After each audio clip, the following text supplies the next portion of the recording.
Hello everyone, welcome to Lukman IS. Today we are going to have the Hindu analysis of 22nd November 2020. So let us see which are the articles. Largely articles related to our prelims examination, so we will take input accordingly, and largely they are related to science and COVID-19 developments. So first article on science page. Yes. So the article is talking about the recent PUSA decomposer that has been developed by PUSA Institute in Delhi, and which has successfully demonstrated or we can say the technology to reduce the stubble burning in Delhi and surrounding states, especially Punjab and Haryana, to reduce the air pollution in Delhi and NCR region, right. So the article is saying that this technology, or we can say that PUSA decomposer can be having wide scale use or application, especially related to slash and burn agriculture that is practiced in Northeast Indian states. Okay, so let us try to understand what is given in this article. The first part gives the technology, or we can say the how this PUSA decomposer is being useful in stubble, we can say decomposition of that stubble. Okay, so this is actually wrongly written here. So after years in Punjab and Haryana have been burning, we can say this stubble after long period of time. Now this environmental hazard that it has created due to air pollution. Okay, as the spring season starts, like now people in the area hit with smog and smoke or fog, making air unbreathable. Air quality rises to severe levels in Delhi and neighborhood, right. So the government of Delhi has recently come up with the viable solution to handle this problem of stubble burning, thanks to collaboration with IARI at PUSA, Indian Agriculture Research Institute. Okay, now this has developed PUSA decomposer. They have come up with set of capsules which are dissolved in water containing jaggery, chickpea flour, and set of 8 types of microorganisms or fungi essential to quicken the decomposition of stubble. This is then fermented for 3 to 4 days, and liquid so obtained is ready to be sprayed on the farmer's field in order to decompose leftover biomass. Okay, stubble. They state that the 4 of such capsules are enough to make 25 liters of such liquid, which can be used to decompose crop residue per hectare of the field. So in 1 hectare, 25 liters of such liquid can be prepared from 4 capsules. Incidentally, it is interesting to note that food grains produced using PUSA decomposer qualify for organic farming, as no chemicals are involved here, and the possible large scale use that the article is talking about, this PUSA decomposer should be tried in areas of Northeast India where slash and burn or zoom cultivation is practiced, like Tripura, Arunachal Pradesh, Meghalaya for instance, and they might try and introduce there as well. It will be also improve the AQI in the region, especially Agartala in Tripura is moderate and unhealthy air quality at present, right. So yes, we can say that this PUSA decomposer which can be put to large scale application, especially for slash and burn type of agriculture.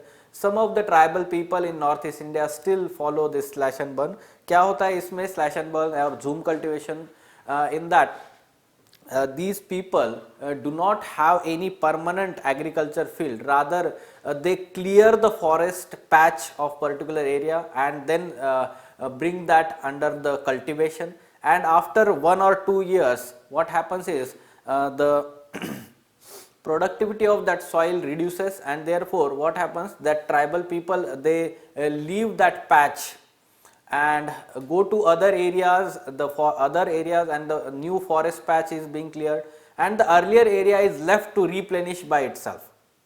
Okay, so this is how the clearing of forest patch by burning that complete forest patch, slash and burn agriculture or zoom cultivation. Now this kind of agriculture is practiced all over the world. Various types of names of that cultivation have been given in different kind of countries. This is given in NCERT itself, तो वो prelims के लिए important है आपको. Fine, okay. Then how Kala Azar was eliminated from highly endemic district in Bihar. Yes, this becomes important from prelims perspective. What is this Kala Azar? Visceral leishmaniasis. उसका नाम जो है, it is a tropical disease characterized by these symptoms: irregular fever, weight loss, anemia, swelling of spleen and liver. It is caused by protozoan leishmania parasite and is transmitted to humans by bite of infected female sandflies. So as against the other infectious diseases, or we can say parasitic diseases like we can say dengue or malaria, this is spread by female sandflies. According to WHO, globally about 7 to 10 lakh cases occur annually. In India especially, largely it accounts for 2/3 of total global cases, and it is endemic to Bihar, Jharkhand, UP and West Bengal, some of the eastern states we can say that.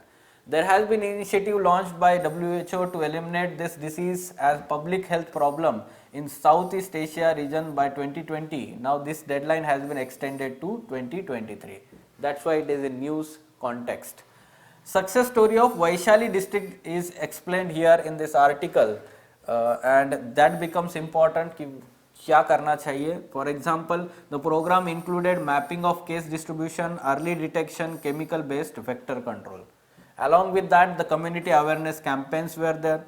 Like once the person is diagnosed with this Kala Azar, indoor residual spraying was done at his house, at the neighboring houses also within 500 meter, because this chemical spray will help kill the the sand fly.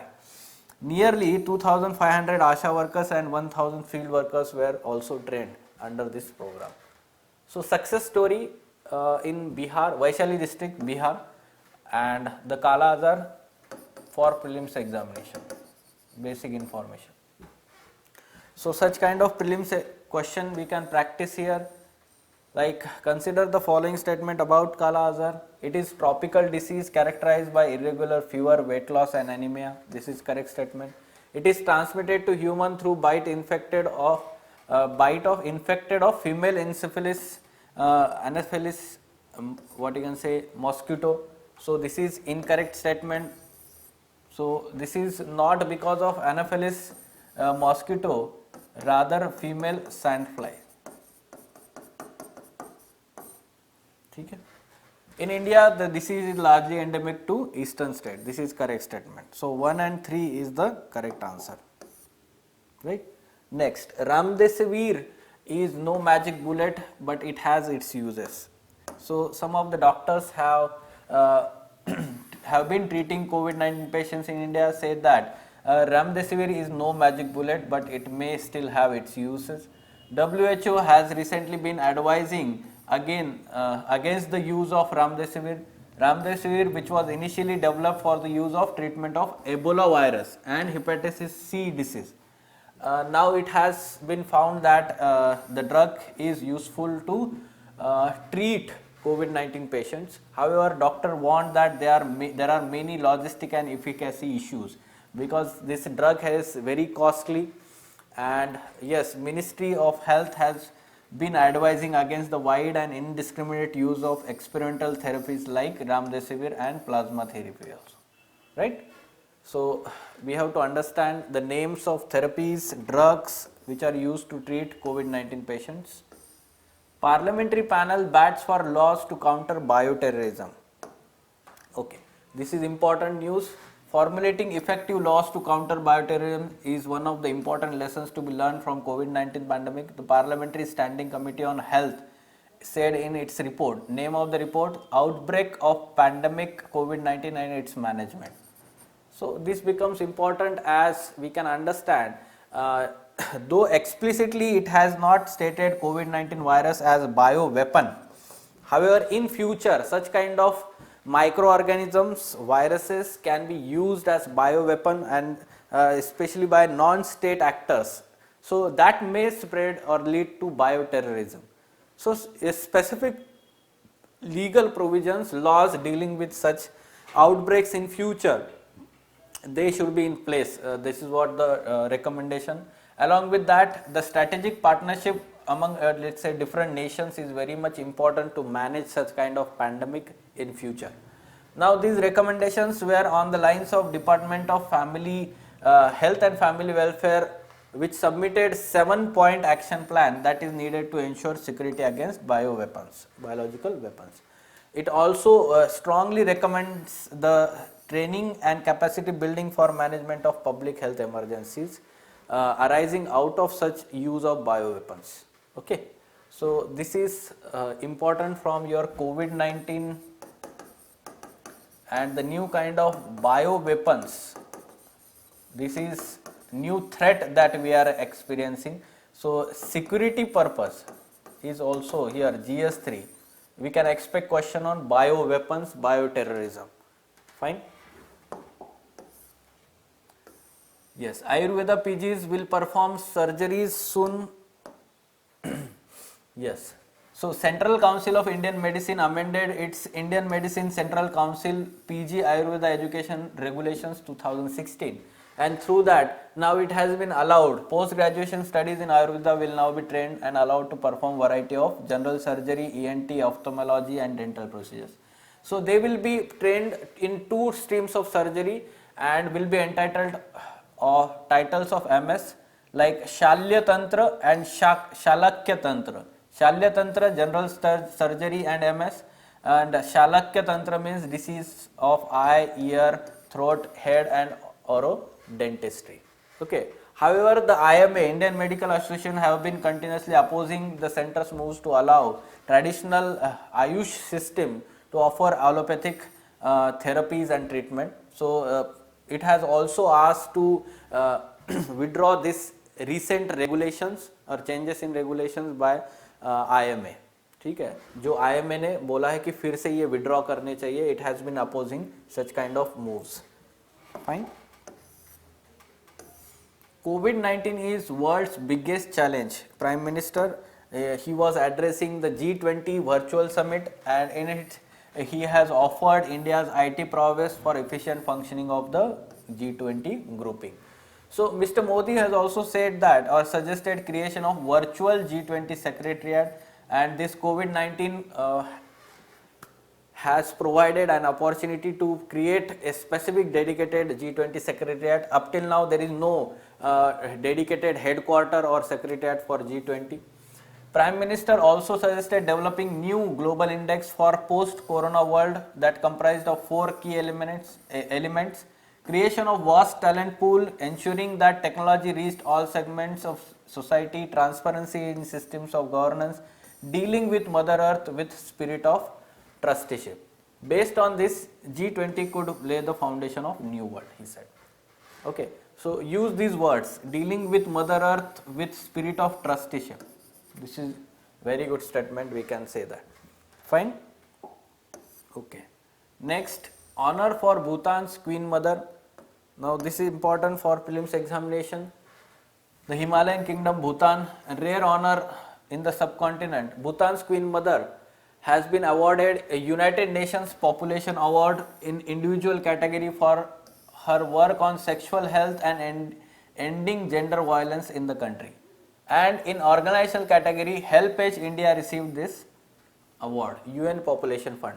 So up till now, since its inception, the award for individuals, only 2 Indians have been awarded in past 4 decades. Since its inception in 1981, former Prime Minister Indira Gandhi in 1983 and industrialist philanthropist J.R.D. Tata in 1992. Okay. Yes. So some important points regarding her work, like she established this organization Respect, Educate, Nurture, Empower Women, Renew, and through this organization there are many measures being taken to spread the information on sexual education and all these things. India also supported this institution through embassy in Thimphu, and yes, this is important, we can say, work. Especially we can understand that HelpAge India and the award on for the individual, both have been there on Indian subcontinent, or we can say South Asia region. So it becomes important. At the same time, basic information for prelims examination, UN Population Fund, UNFPA is UN's Sexual and Reproductive Health Agency. It was created in 1969 important publication, State of World Population Report. Earlier also we have discussed this year's State of Population, World Population 2020 report in the Hindu Analysis. UN Population Award, the Committee for United Nations Population Award honors an individual and institution recognition of outstanding contribution to population and reproductive health question and solutions.